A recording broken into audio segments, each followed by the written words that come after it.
Ano na, 8:15 in the morning. And we are heading to Buwaco Valley today. Kaya OA ang ating papadded jacket. Ito ulit yung breakfast natin. Yesterday, ito rin yung order ko. It's 1,175 yen. Ayan. Ayan vlog. Ano na, almost 9 a.m. Late na tayo umalis. Talagang slow morning. Nag-breakfast pa ang ate mo. Punta tayo sa may number 16. Doon daw tayo papasok, sabi ni Google Maps, ng Namba Station. And then, hanapin natin yung Midosuji line na going to Shin, Osaka. Ito ba yun? Ito na ba yung 16? 1582 eh. Wait lang. Ayan na.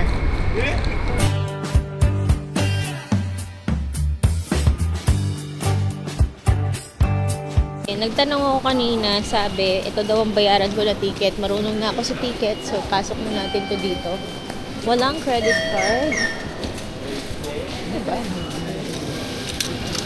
Okay. Okay, dito na tayo sa Yamashina Station. Dito na tayo sa Shiga at 11:05, kaalis ng train, and then tanong-tanong na tayo kung paano natin mapupuntahan yung valley. Due to strong winds. Oh God, buti pala hindi ako nag-book ng Klook. Okay, Biwako Valley is closed. Sad. We're all here for Biwako Valley, but it's closed. Okay. May weather warning. May strong winds. Strong wind is expected. So tong place, Biwako Valley, meron ditong lake. Lake ba to o river? Whatever. Basta may body of water dyan. And then dito sa side na to yung pinaka mountain side. And ayun, tanong mo yung mga snow doon. I'm sure dito sa camera ko hindi makita kasi wide angle to. But if ma-zoom yan, kita na may mga white parts yung bundok. At sobrang kapal ng ulap. Sana mag-snow. Yun na lang. Mag-snow ka na lang. May coffee dito. Around 410 ang coffee.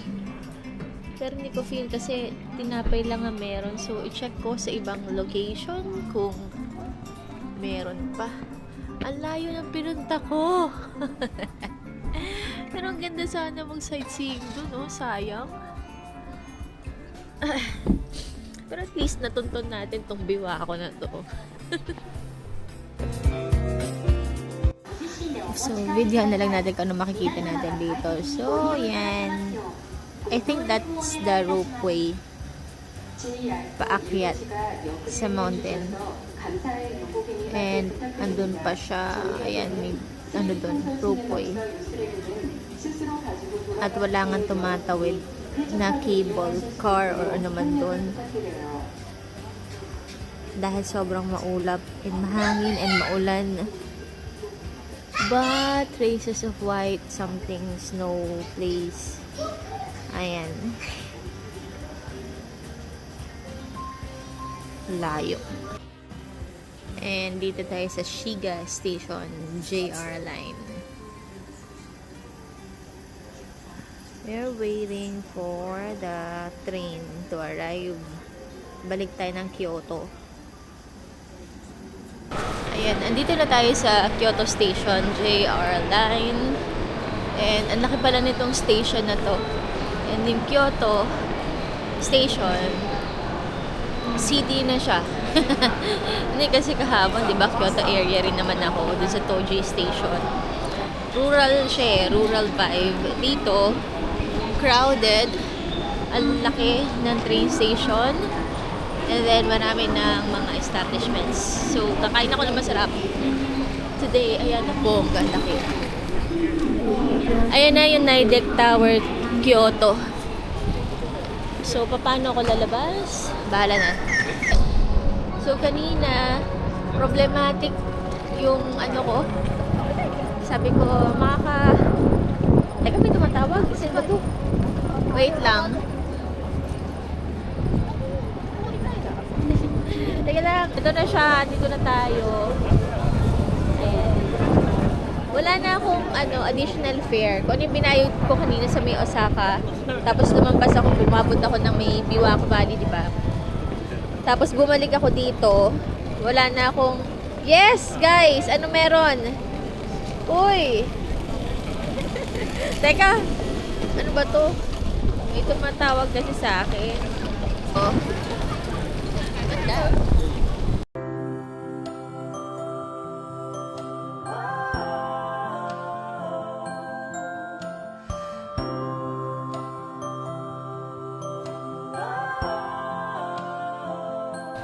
Kyoto moments.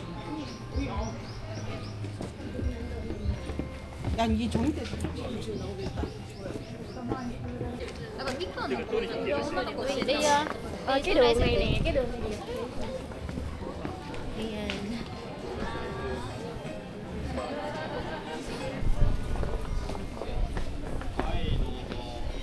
Okay na. Kiss Cafe. Wait lang.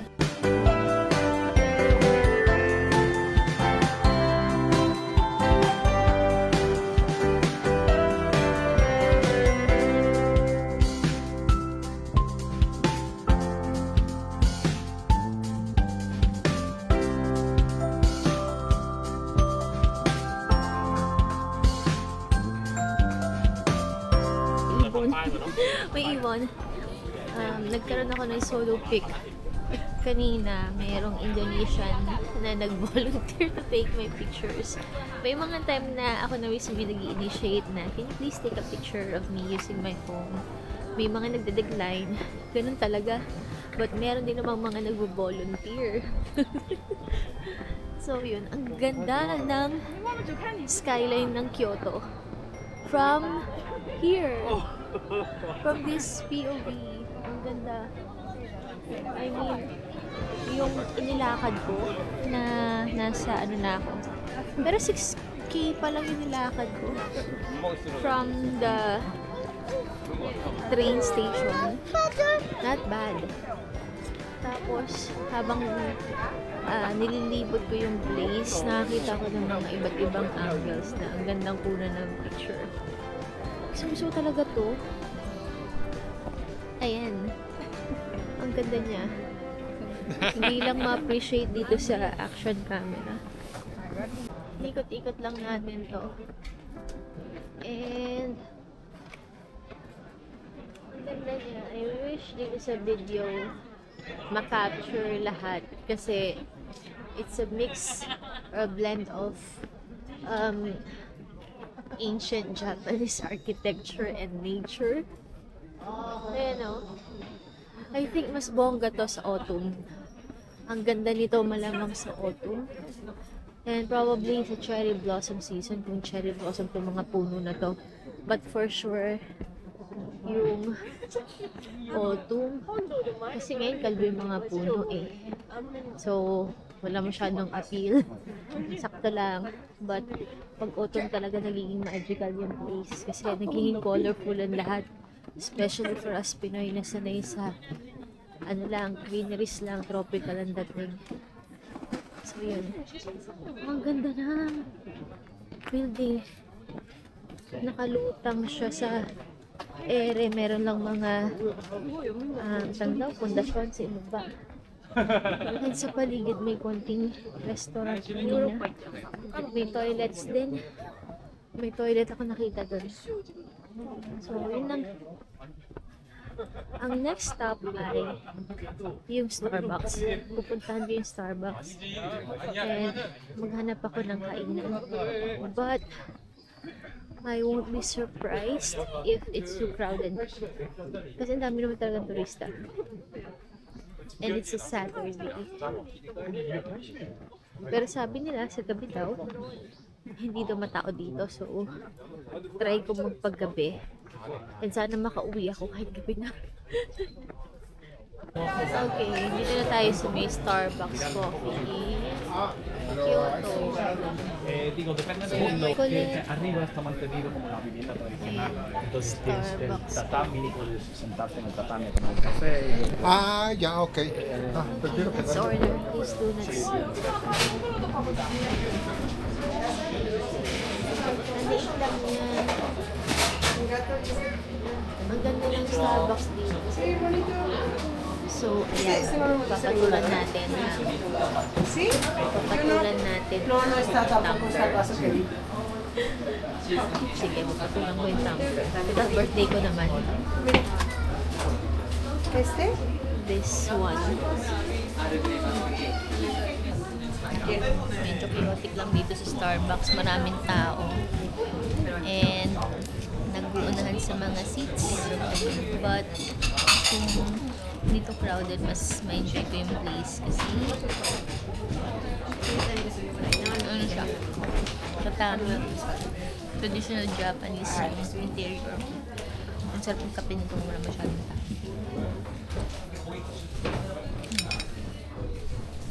Ayan. Wow, hindi naman tao. Better to walk around ng ganito and ang lamig pa din, but not as crowded as it was from lunchtime to 5 p.m. 6 p.m. Ano oras ba? Siguro around 6:30 na ngayon. Picturean ko lang to. Ayan, last look. Last videos here in Kyoto. Sa ano lang ulit. So, susunod. Ang ganda. Very iconic yung ano na yan. Essentially, pumunta ako sa Biwako Valley area. Then, bumalik papunta sa Kyoto. And yung Kyoto talaga yung area na talagang in-explore ko on my birthday. So, yun lang. I mean, I'm just so happy and grateful kasi meron akong stamina para maglakad ng ganyang kalayo. And also, happy, blessed, grateful para sa provisions ni God. I will forever treasure the memories, and tong vlog na to, I just want to document the day, that experience, and share it with you. Yun lang. Hanggang dito na lang ang video nito. Bye-bye!